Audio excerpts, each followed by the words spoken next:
Tá. Depois entrar. Várias cores, né? Você tá aí. Seria 797, né, a página, não é? Ah, essa página é diferente. Que página é sua? 797. 797, já achou? Olha só, eu vou tentar ver se eu leio rápido, só para você ter uma ideia de como que Jesus gastou esse dia aqui, nesse contexto do trabalho e em como que esse negócio se processou. Olha aqui, ó. Depois entraram, isso aí, a vida dele está continuando, tá? Ele tinha acabado de chamar os discípulos, entende? E aí é uma continuidade de dia, e até as horas você vai conseguir perceber aqui. Depois entraram em Cafarnaum, e logo no sábado foi ele ensinar na sinagoga, ou seja, ele dormiu, acordou das outras coisas que estava fazendo, e logo de manhã já foi ensinar na sinagoga. Maravilhavam-se da sua doutrina, porque os ensinava como quem tem autoridade, não como os escribas. Não tardou que aparecesse na sinagoga um homem possesso de espírito imundo, o qual bradou, aí vamos pular aí, porque eu quero destacar para você. Ele foi pregar, chegou lá, teve um endemoniado, ele teve que intervir, teve que curar o cara, e isso está se processando, né? Aconteceu tudo isso durante o período que ele estava ensinando e que tinha ido lá e que está trabalhando. Mal acabou aquilo, saindo eles da sinagoga, foram com Tiago e João diretamente para a casa de Simão e André. A sogra de Simão achava-se acamada, com febre. Logo lhe falaram a respeito dela. Eu estou no 20, passei para o 29, estou lendo direto depois do 29. No 30 agora. A sogra de Simão achava-se acamada, com febre, e logo lhe falaram a respeito dela. Lá vai ele para lá, cuidar da sogra de Pedro. Então, aproximando-se, tomou-a pela mão e a febre a deixou, passando ela a servi-los. Ou seja, ele continuou gastando tempo em conversa, em trabalho com essas pessoas. Isso aí, o dia foi transcorrendo. À tarde, ao cair do sol, ou seja, um dia inteiro gasto, né? À tarde, ao cair do sol, trouxeram a Jesus todos os enfermos e endemoniados, um monte de gente. Toda a cidade estava reunida à porta, e ele curou muitos doentes de toda sorte de enfermidade. Também expeliu muitos demônios, não lhes permitindo que falassem, porque sabiam quem ele era. Mas eu não quero entrar nesses pontos, a gente não vai conversar sobre eles. Eu quero que você preste atenção à intensidade do dia e como que ele está vivendo isso aí. Isso aí durou zilhões de horas. Se estava toda a cidade na porta ali, pedindo coisas, e Jesus atendendo esse pessoal, olha qual é a próxima cena que ele relata, no 35. Tendo se levantado alta madrugada, saiu, foi para um lugar deserto e ali orava. Está de madrugada.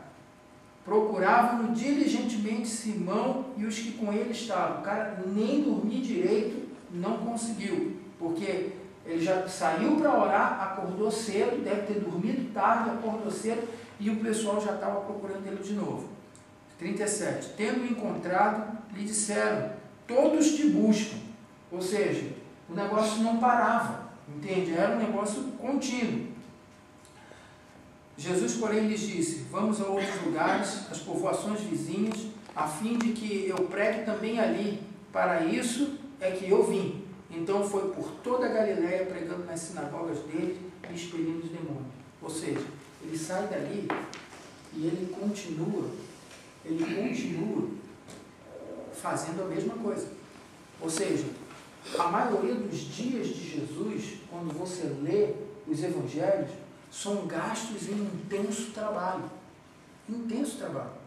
Não é à toa que você tem um relato lá que estava todo mundo no barco, o barco estava naufragando e Jesus estava dormindo no barco. Entende?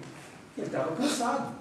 Em vários momentos você encontra Jesus buscando a Deus para orar e para ficar sozinho, e boa parte desses momentos também eram necessários para descanso. Por que eu estou mostrando isso para vocês? Porque eu quero que a gente entenda essa relação do trabalho na vida de Jesus, e isso em nenhum momento foi colocado como maldição. Agora, por que eu quero que vocês vejam isso? Ele experimentou da mesma intensidade de trabalho que a gente experimenta por causa de um mundo quebrado. Da mesma intensidade, na outra vez que a gente conversou que hoje em dia uma pessoa que trabalha e está, como é que se diz, com bastante quantidade de serviço, chega a trabalhar 50% mais do que os escravos. Ou seja, o mundo está empurrando a gente para isso. Jesus, quando esteve aqui, foi empurrado na mesma direção. Isso não é porque Deus quer ver a pessoa com os pés calejados, com as mãos todas tronchas de tanto trabalhar, não. Isso é consequência de uma situação que nós criamos. Se você vê aqui, quem era essa multidão que vinha para Jesus? Era gente com a vida detonada, gente com a vida quebrada, gente doente. E ele entregou trabalho para consertar essas coisas. E nesse processo, ele experimenta trabalho do jeito que a gente experimenta. Sabe para quê? Para restaurar o nosso trabalho. E uma dica disso já é dada pela forma como ele usava o trabalho dele. Tá? Agora, o que eu queria que você guardasse é o seguinte: não é a intensidade de trabalho que causa o problema, é a visão do trabalho, é o trabalho não restaurado. Porque em nenhum momento você vê Jesus, em nenhum momento da Bíblia, você vê Jesus reclamando desse trabalho ou dizendo que o trabalho o deixava insatisfeito. Na maioria das vezes, quando você vê Jesus reclamando de alguma coisa, ele reclama da situação das pessoas e de como o mundo e as pessoas estão quebradas por dentro. Mas não do fato de ele estar trabalhando por elas, assim como Deus trabalha também. Isso deve começar a empurrar a gente para olhar para o trabalho de uma outra forma. Trabalho cansativo como esse que Jesus estava vivendo, devia ser um trabalho extremamente insatisfatório. Do tipo de, cara, eu não vejo a hora de parar com isso, de acabar com isso. Entende? Eu tenho que pedir demissão desse emprego. Na verdade, não era isso que acontecia com Jesus. Por quê? Porque a visão de trabalho que ele tinha, a essência do trabalho que ele tinha, era completamente diferente. E eu não estou aqui dizendo que aí você tem que se matar de trabalhar. Não é isso que eu estou dizendo.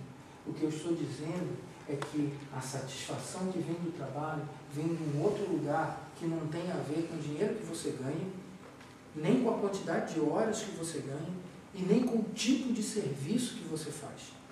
Para que a gente possa experimentar trabalho de uma forma diferente, a gente tem que experimentar uma visão de trabalho de uma forma diferente e uma ação de Deus sobre isso, porque foi Deus que criou o trabalho. Tá? E isso Jesus tinha. E a partir de Jesus, a história da gente deve ser reescrita. Olha, se você prestar atenção em como que Jesus viveu a vida dele, ele experimentou todo tipo de dor que a gente experimenta, sem ter nele a mesma consequência que nós tivemos. Sabe para quê? Para que a partir dele um marco diferente fosse reescrito. A partir de Jesus um marco diferente fosse reescrito. Onde você pudesse olhar para ele e ver na vida dele a possibilidade de um retorno para uma outra experiência. E é por isso que a experiência de Jesus é tão singular, porque ele está reescrevendo estruturas humanas e trabalho não podia ficar de fora, porque é o que mais a gente faz. E olha, uma das coisas que produzia isso em Jesus é porque, olha, quando você analisa o trabalho hoje, a gente busca no trabalho uma identificação pessoal. E isso é o que mais faz pessoas procurarem determinados trabalhos. Olha, eu quero me achar a minha identidade também. Durante muito tempo nas culturas, o sobrenome das pessoas era dado a partir do trabalho. Entende? Família Ferreira, de onde que você acha que vem isso? De gente que trabalhava com ferro. Oi?